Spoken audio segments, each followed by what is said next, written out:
Investments in the securities are subject to market risk. We are not SEBI registered and information covered in the video is just for the educational purpose. हाय, कोई भी country जो super power बनने का ambition लेकर चल रही हो या फिर इकोनॉमिकली डेवलप बनने का टारगेट कर रही हो या फिर इवन हायर पेस पर अपनी ग्रोथ को मेंटेन रखने का टारगेट लेकर चल रही हो, तो ये एम्बिशन तब तक पूरा नहीं हो सकता जब तक वो कंट्री अपने borders, air space and coastal line को सिक्योर ना कर ले। यूएस एंड चाइना वर्ल्ड की बड़ी इकोनॉमिक पावर इसलिए बन पाए क्योंकि पैरेलली उन्होंने अपने defence forces and allied infrastructure को स्ट्रॉन्ग बनाया। तो अगर हम इंडिया के कॉन्टेक्स्ट में बात करें, देन वी ऑल नो कि गवर्नमेंट ऑफ इंडिया का टारगेट है कि बाय 2047 इंडिया को एक डेवलप्ड नेशन बनाना है। एंड इसके अलावा हमारे ईस्टर्न एंड वेस्टर्न साइड पर दो न्यूक्लियर पावर्ड एनिमीज हैं। तो ऐसे में डिफेंस सेक्टर इंडिया की ओवरऑल ग्रोथ एंड प्रोस्पेरिटी के लिए अटमोस्ट इंपॉर्टेंट सेक्टर है। तो इस सेक्टर में ऐसा क्या हो रहा है जिससे इस सेक्टर में एक स्ट्रक्चरल ग्रोथ देखने को मिल सकती है? ग्रोथ कितनी हो सकती है एंड उसके क्या रीजंस हो सकते हैं जिससे ऑफ कोर्स हमें राइट बिजनेसेस को फाइंड आउट करने में भी हेल्प मिल सकती है? देन की कंसर्न्स क्या है? देन कौन से ऐसे बिजनेसेस हैं यहां पर ग्रोथ एंड वैल्यूएशन का अच्छा कॉम्बिनेशन दिख रहा है? जानेंगे सब इसी वीडियो में। तो फर्स्ट टाइम व्यूअर्स को बताना चाहता हूं कि मेरा नाम सुशील है। तो मेरे एफर्ट्स को अप्रिशिएट करने के लिए आप वीडियो को लाइक जरूर करें, चैनल को सब्सक्राइब करें, हाइप बटन को भी प्रेस करें एंड अपनी फीडबैक को कमेंट सेक्शन में भी जरूर शेयर करें।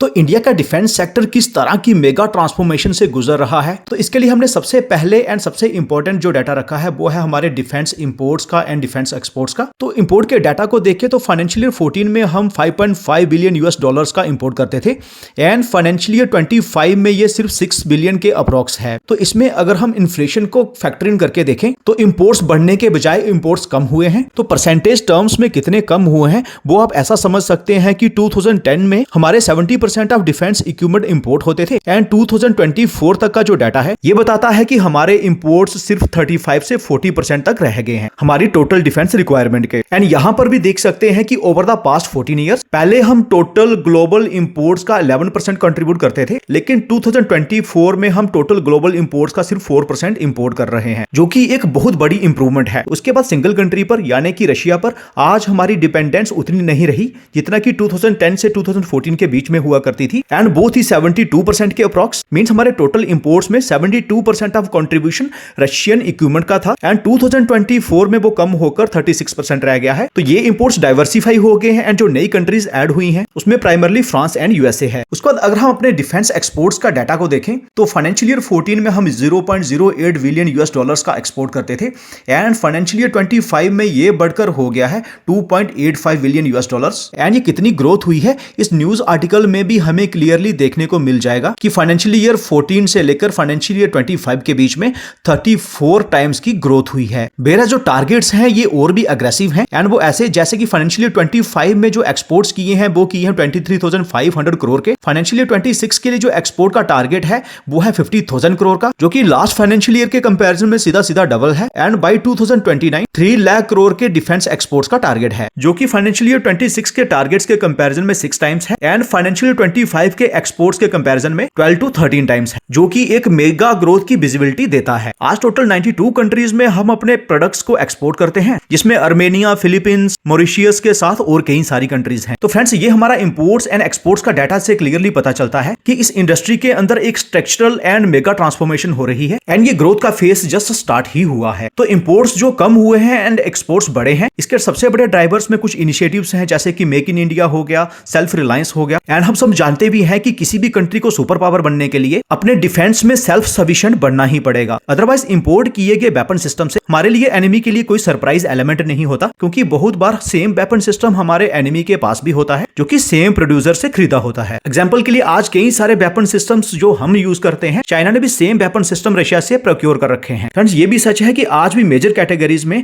हम दूसरी कंट्रीज पर डिपेंडेंट हैं, जैसे कि फाइटर जेट्स हो गए, मिसाइल डिफेंस हो गए, सबमरीन्स हो गए, हेलीकॉप्टर्स हो गए एंड हमारे जो बिगेस्ट सप्लायर्स हैं उसमें Russia, France, Israel and US आते हैं। उसका थर्ड ग्रोथ ड्राइवर है इस इंडस्ट्री में डिफेंस प्रोडक्शन पॉलिसी, देन उसके बाद पीएलआई स्कीम है एंड सबसे बड़ा कारण है कि समय समय पर मिनिस्ट्री ऑफ डिफेंस द्वारा एक फ्रेश लिस्ट को निकालना एंड कुछ ऐसे प्रोडक्ट्स के इंपोर्ट पर बैन लगाना जिसका अल्टरनेटिव इंडियन प्लेयर्स के पास हो। तो इस इंडस्ट्री की ग्रोथ फोरकास्ट की बात करें तो ये 14% के कैगर पर ग्रो कर सकती है बाय 2030 एंड ये जेफरीज के एस्टिमेट्स हैं। ये एक सेक्युलर ग्रोथ है एंड उसके बाद भी ये सेक्टर डबल डिजिट पर ग्रो कर सकता है। तो किसी भी सेक्टर या इंडस्ट्री के लिए इस पेस पर ग्रो करना ये काफी इंप्रेसिव ग्रोथ मानी जाती है एंड ये इस पेस पर क्यों ग्रो कर सकती है उसके कुछ रीजंस तो सेम ही हैं, जो कि पास्ट में ग्रोथ के लिए रिस्पॉन्सिबल प्रिंसिपल थे जिन्हें अभी हमने डिस्कस किया है। एंड नए रीजंस में है राइजिंग जियोपॉलिटिकल टेंशन। एंड उसके बाद नेक्स्ट रीजन है कि इंडिया के डिफेंस बजट का वर्ल्ड में टॉप 5 लार्जेस्ट में होना एंड इसे भी सालाना 8% के कैगर पर ग्रो किया जा रहा है। उसके बाद इंडिया में जो शिप बिल्डिंग के टारगेट्स हैं वो भी एक काफी बड़ा कारण है जिसे हमने काफी डिटेल में इस वाले वीडियो में स्टडी किया हुआ है। देन कुछ बड़े प्रोजेक्ट्स जिन्हें अभी एग्जीक्यूट करना है एंड इसमें इंडियन प्लेयर्स भी कुछ रोल प्ले करने वाले हैं, जैसे कि राफेल जेट्स की डील होगी, स्कॉर्पियन क्लास सबमरीन्स की डील होगी, एयरक्राफ्ट कैरियर्स को लेकर इंडिया के जो टारगेट्स हैं एंड मैनी मोर। तो अभी मैं क्या करने वाला हूं कि एक मोटे तौर पर आपको एक डाटा देने वाला हूं कि डिफेंस इक्विपमेंट के कौन से सेगमेंट का लीडर कौन है, उसमें हाई ग्रोथ बिजनेस कौन सा है, उसमें हिडन सप्लायर कौन है या फिर सप्लायर कौन है। लेकिन ये लिस्ट बहुत छोटी होने वाली है, बट एज एन इन्वेस्टर हमें चाहिए होता है वो बिजनेसेस यहाँ पर ग्रोथ एंड वैल्यूएशन का अच्छा कॉम्बिनेशन हो। तो वो कौन से ऐसे बिजनेसेस हैं यहाँ पर ग्रोथ एंड वैल्यूएशन का अच्छा कॉम्बिनेशन है, वो हम तब बताएंगे जब हम डिफेंस सेक्टर की सप्लाई चेन पर बात करेंगे। तो ये है कुछ ब्रॉड डाटा। यहाँ पर एरोस्पेस में जो लीडर है वो है HAL एंड इसमें जो हाई ग्रोथ प्लेयर है वो है आजाद इंजीनियरिंग एंड इसमें जो हिडन सप्लायर या सप्लायर जो भी आप मानो वो है डायनामेटिक टेक्नोलॉजीज लिमिटेड। इलेक्ट्रॉनिक्स में मार्केट लीडर बेल है, हाई ग्रोथ प्लेयर है डाटा पैटर्न एंड सप्लायर में है अवेंटेल। मिसाइल सेगमेंट में मार्केट लीडर है भारत डायनामिक्स लिमिटेड, इसमें हाई ग्रोथ प्लेयर है सोलार इंडस्ट्रीज, इसमें जो हिडन सप्लायर्स है उसमें Premier Explosives and good luck India. Ship building में लीडर है Mazagon dock, high growth player है Garden Reach Ship Builders and hidden supplier तो नहीं बोलेंगे, सप्लायर है इसमें कोचिन शिपयार्ड। लेकिन Cochin shipyard commercial ship building का भी एक प्रोमिनेंट प्लेयर है। ड्रोन टेक्नोलॉजीज में लीडर है idea forge, high growth player है पारस डिफेंस एंड इसमें जो supplier plus counter drone player है वो है जेन टेक्नोलॉजीज। आई नो कि यहाँ पर बहुत सारे प्लेयर्स मिसिंग हैं, बट आगे लिस्ट और ब्रॉड होने वाली है एंड कहां पर ग्रोथ एंड वैल्यूएशन का अच्छा कॉम्बिनेशन है वो डाटा भी आपके सामने आने वाला है। लेकिन यहाँ तक वीडियो इन्फॉर्मेटिव लगा है, do hit the like button. Channel को सब्सक्राइब नहीं किया है, आई रिक्वेस्ट आप चैनल को भी सब्सक्राइब करें एंड अपनी फीडबैक भी कमेंट सेक्शन में जरूर दें। तो डिसीजन मेकिंग में हमें डिफिकल्टी ना हो तो उसके लिए हमने क्या किया है कि सारे प्लेयर्स को सप्लाई चेन के हिसाब से सेग्रीगेट कर दिया है। तो सप्लाई चेन में जो फर्स्ट नंबर पर आते हैं वो आते हैं प्राइम डिफेंस कॉन्ट्रैक्टर्स, जिसे टॉप लेयर भी कहा जाता है एंड ये वो लेयर है जिन्हें गवर्नमेंट से डायरेक्ट ऑर्डर्स मिलते हैं। तो यहाँ पर एयरक्राफ्ट एंड एरोस्पेस में हमारे पास HAL है, इलेक्ट्रॉनिक्स एंड रडार में बेल है, मिसाइल्स में भारत डायनामिक्स लिमिटेड है जो कि DRDO एंड कुछ फॉरेन प्लेयर्स के कोऑर्डिनेशन में काम कर रही है। देन वॉरशिप्स में हमारे पास प्रोमिनेंट प्लेयर है Mazagon dock ship builders limited. Then और प्लेयर्स जो इनके लिए वॉरशिप्स रेडी करते हैं उसमें एक तो garden Reach Ship Builders and engineers हैं जो कि कमर्शियल शिप बिल्डिंग में भी काफी फोकस कर रहे हैं एंड देन इसमें आता है कोचिन शिपयार्ड लिमिटेड, इनका कमर्शियल शिप बिल्डिंग पर ज्यादा फोकस है एज कंपेयर टू वॉरशिप्स। तो इनमें से कौन से वो प्लेयर्स हैं जहां पर ग्रोथ एंड वैल्यूएशन का काफी अच्छा कॉम्बिनेशन है एंड जो हमारी अटेंशन डिजर्व करते हैं? उसमें फर्स्ट है भारत डायनामिक्स लिमिटेड एंड वो इसलिए क्योंकि इंडिया में मिसाइल डिफेंस पर काफी तेजी से काम हो रहा है एंड BDL इजराइल के साथ मिलकर एंड इसके साथ DRDO के साथ मिलकर MRSAM, LRSAM एंड और कई तरह के प्रोजेक्ट्स पर काम कर रहा है। ऑर्डर बुक जो कि 4 to 5 मंथ्स पहले का डाटा है वो है 22,000 करोड़ की एंड कुछ आर्टिकल्स में ऑर्डर बुक 25,000 करोड़ भी रिपोर्ट की गई है एंड ये ऑर्डर बुक फाइनेंशियली 25 की रेवेन्यू के कंपैरिजन में क्लोज टू 7 टाइम्स है, जिससे हमें एक अच्छी रेवेन्यू की विजिबिलिटी मिलती है and next leg of growth start हो सकता है। कंपनी डेट फ्री है, प्राइस टू अर्निंग यहाँ पर रेलेवेंट नहीं है क्योंकि यहाँ पर एक क्वार्टर में तो ऑपरेटिंग प्रॉफिट मार्जिन्स नेगेटिव में आए हैं एंड लास्ट क्वार्टर में भी ऑपरेटिंग प्रॉफिट मार्जिन्स डाउन रहे हैं। फ्रेंड्स, ऑपरेटिंग प्रॉफिट मार्जिन्स में फ्लक्चुएशन होती है, इसका कारण रहता है ऑर्डर डिलीवरी का शेड्यूल। तो इसलिए यहाँ पर ग्रोथ हमें ईयर ऑन ईयर बेसिस पर ही देखनी चाहिए। तो ये एक प्लेयर है जिसे हम प्रेजेंट मार्केट कंडीशन में स्टडी कर सकते हैं। उसका सेकंड प्लेयर जो अभी हमारी अटेंशन डिजर्व करता है वो है Mazagon dock ship builders limited. Reason है naval combat ships and submarines का one of the prominent player होना, 23,758 करोड़ की ऑर्डर बुक का होना जो कि फाइनेंशियल ईयर 25 की रेवेन्यू के कंपैरिजन में 2x के अराउंड है एंड जिस तरह के ऑर्डर्स अभी पाइपलाइन में है एक्सपेक्टेड है कि नियर टर्म में इनकी ऑर्डर बुक 1 लाख करोड़ तक जा सकती है। एफिशिएंट एग्जीक्यूशन है, डेट फ्री है, एक्सीलेंट बैलेंस शीट है with growing reserves and approx 13,000 crore के कैश इक्विवेलेंट्स का होना। Then valuation point of view से देखें तो इस प्राइस टू अर्निंग को हम फेयर कैटेगरी में रख सकते हैं एंड इस प्लेयर को भी फर्दर स्टडी किया जा सकता है। देन कमर्शियल शिप बिल्डिंग को लेकर जिस तरह का गवर्नमेंट ऑफ इंडिया का टारगेट है या जिस तरह की पॉलिसीज को फ्रेम किया जा रहा है, जिसे हमने इस वाले वीडियो में कवर किया हुआ है, तो उसकी काफी बड़ी बेनिफिशियरी होने वाली है कोचिन शिपयार्ड लिमिटेड। इस ग्रोथ को कैपिटलाइज करने के लिए इन्होंने कुछ MOU भी साइन किए हैं एंड यहाँ पर आप देख भी सकते हैं कि to scale up the global standards of ship building and इसके लिए अप्रोक्सीमेटली 10,000 to 12,000 करोड़ का कैपेक्स किया जाएगा by financial year 31। Order book जो कि इस तरह के बिजनेसेस में काफी बड़ा रोल प्ले करती है वो है 21,000 करोड़ की, जो कि फाइनेंशियल ईयर 25 की रेवेन्यू के कंपैरिजन में क्लोज टू 5 टाइम्स है एंड शिप बिल्डिंग के ऑर्डर्स जो अभी पाइपलाइन में है उनकी वैल्यू है 2,85,000 करोड़, जो कि एक ह्यूज ऑर्डर्स की पाइपलाइन है। इसमें सबसे बड़ा कंट्रीब्यूशन जा सकता है सबसे पहले मजगांव के पास, followed by Cochin shipyard and then GRSE के पास 9500 करोड़ के ऑर्डर्स के लिए ऑलरेडी इन्होंने बिड सबमिट भी कर दी है एंड कई सारे ऑर्डर्स अभी काफी अर्ली स्टेज पर हैं जिनके लिए फर्दर बिड से सबमिट की जाएंगी। यहाँ पर भी डेट बहुत कंफर्टेबल जोन में है, बैलेंस शीट एक्सीलेंट है, यहाँ पर रिजर्व्स एंड कैश इक्विवेलेंट्स काफी अच्छे हैं एंड प्राइस टू अर्निंग को देखें तो उसके लिए अगर हम चार्ट लगा लें ये थोड़ा अभी भी हायर साइड पर ही है, 45 तक का प्राइस टू अर्निंग बेटर माना जाएगा। नेक्स्ट प्लेयर जिसके ऊपर हमने कई बार डिस्कशन किया हुआ है एंड जिसे हम फोकस में रख सकते हैं वो है Garden Reach shipbuilders and engineers. पहला रीजन की काफी कंसिस्टेंट पास्ट परफॉर्मेंस रही है बिजनेस की एंड इस तरह की कंसिस्टेंट परफॉर्मेंस वाले businesses generally higher valuation command करते हैं। देन 18,482 करोड़ की ऑर्डर बुक है जो कि फाइनेंशियल 25 की रेवेन्यू के कंपैरिजन में 3 टाइम्स से ज्यादा है। फोरकास्टेड ऑर्डर बुक है इस फाइनेंशियल ईयर की 50,000 crore, but existing order book भी काफी है एक डिसेंट ग्रोथ करने के लिए। देन कमर्शियल शिप बिल्डिंग में एक्सपेक्टेड ग्रोथ को टैप करने के लिए ये अपनी कैपेसिटी को भी बढ़ा रहे हैं। यहाँ पर इन्होंने प्रेजेंटली कर लिया 28 शिप्स को कंस्ट्रक्ट करने की annually and over the period of next 4 years and इसे बढ़ाकर 40 तक ले जाया जाएगा जिससे ये डायमेंशनल रिक्वायरमेंट को मीट कर पाए for future projects specially for large size commercial vessels. Next quarter के रिजल्ट्स ऑफ कोर्स बहुत ही इंपॉर्टेंट रहने वाले हैं एंड वो इसलिए क्योंकि लास्ट क्वार्टर में क्या हुआ था कि ऑपरेटिंग प्रॉफिट मार्जिन्स काफी बढ़कर आए थे जिसके चलते अल्टीमेटली EPS काफी स्ट्रॉन्ग निकल कर आया एंड प्रीवियस स्ट्रॉन्ग क्वार्टर काफी चैलेंज लाता है नए क्वार्टर के लिए क्योंकि अगर EPS सेम या इससे बढ़कर नहीं आया तो उससे प्राइस टू अर्निंग ऊपर चला जाएगा। नेक्स्ट क्वार्टर में एक तो हमें ये देखना है कि टॉप लाइन बढ़कर आनी चाहिए, नेट प्रॉफिट्स अगर 200 करोड़ तक भी आ जाते हैं तो ठीक ठाक होंगे। तो in my opinion next quarterly results को मार्केट डेफिनेटली वॉच करेगी। देन प्राइस टू अर्निंग को देखें, ये ग्रोथ के हिसाब से ज्यादा नहीं है बट इस क्वार्टर के बाद प्राइस टू अर्निंग कैसा बनता है वो देखना होगा, तो इस बिजनेस को भी हम फर्दर स्टडी कर सकते हैं। उसके बाद सप्लाई चेन में नेक्स्ट सेगमेंट आता है टियर 1 सप्लायर्स का जो कि फ्रंट लाइन प्लेयर्स को major systems and module supply करते हैं। तो यहाँ पर आर्टिलरी सिस्टम्स के लिए भारत फोर्ज है, एरोस्पेस स्ट्रक्चर्स के लिए डायनामेटिक टेक्नोलॉजीज है, then missile and nuclear components के लिए MTR टेक्नोलॉजीज है, इलेक्ट्रॉनिक्स के लिए डाटा पैटर्न्स है, ऑप्टिक्स एंड स्पेस डिफेंस के लिए Paras Defence and space technologies है, रडार इलेक्ट्रॉनिक्स के लिए अस्त्रा माइक्रोवेव है एंड कूलिंग सॉल्यूशंस के लिए श्री रेफ्रिजरेशंस लिमिटेड है। तो यहाँ पर क्या है कि ऑलमोस्ट सारे के सारे प्लेयर्स ही ओवर वैल्यूड है। श्री रेफ्रिजरेशंस लिमिटेड जो कि एक माइक्रो कैप है, SME प्लेयर है, ये नेवल शिप्स एंड सबमरीन्स के HBAC में मार्केट लीडर है। यहाँ पर नए ऑर्डर्स में इनका ऑलमोस्ट 80% ऑफ शेयर है। रेवेन्यू के टारगेट्स भी बहुत ज्यादा अग्रेसिव हैं जिन्हें ऑफ कोर्स हमें मॉनिटर भी करना चाहिए। उसका स्मार्ट DT के साथ इनका कोलैबोरेशन हुआ है। यहाँ पर ये इंडिया में डाटा सेंटर्स के लिए ऑयल फ्री चिलर्स डेवलप कर रहे हैं। तो स्मार्ट DT के chillers as compare to ordinary chillers के कंपैरिजन में कितने कॉस्ट इफेक्टिव है वो आप यहाँ पर देख भी सकते हैं। बाकी इस बिजनेस को हमने काफी डिटेल में इस वाले वीडियो में स्टडी किया हुआ है जो कि आपकी डिसीजन मेकिंग में हेल्प कर सकता है, बट मार्केट कैप काफी छोटी है एंड उसके बाद ये एक SME बिजनेस भी है इसलिए रिस्क कंपैरेटिवली बढ़ जाता है। तो सप्लाई चेन में नेक्स्ट आती है टियर 2 कंपनीज। तो ये वो बिजनेसेस हैं जो काफी critical electronics and components supply करते हैं एंड ये वो सेगमेंट भी है यहाँ से मल्टी फोल्ड ग्रोथ स्टोरीज भी निकलती हैं। इनफैक्ट टियर 1 से भी मल्टी फोल्ड ग्रोथ स्टोरीज निकल सकती हैं, बट इट डजंट मीन कि जो भी बिजनेसेस को हम आपके सामने रख रहे हैं ये मल्टी फोल्ड ग्रोथ स्टोरीज ही हैं। तो इन सारे प्लेयर्स में भी ऑफ कोर्स सबसे बड़ा कंसर्न जो है वो वैल्यूएशन का ही है, बट एक प्लेयर यहाँ पर मैं आपकी अटेंशन ड्रॉ करना चाहता हूँ वो है आजाद इंजीनियरिंग लिमिटेड। इनकी स्पेशलिटी ये है कि ये एरोस्पेस एंड डिफेंस इंडस्ट्री के बहुत ही क्रिटिकल कंपोनेंट सप्लाई करता है, स्पेशली एरोस्पेस इंजन से जुड़े हुए एंड उसके बाद energy and oil gas industry के लिए क्रिटिकल कंपोनेंट सप्लाई करता है। फ्रेंड्स ये जो मार्केट है ये काफी रेगुलेटेड है, हर स्टेज पर सिग्निफिकेंट एंट्री बैरियर्स हैं, यहाँ पर लंबी टेस्टिंग चलती है एंड यहाँ पर काफी लेंथी क्वालिफिकेशन प्रोसेस है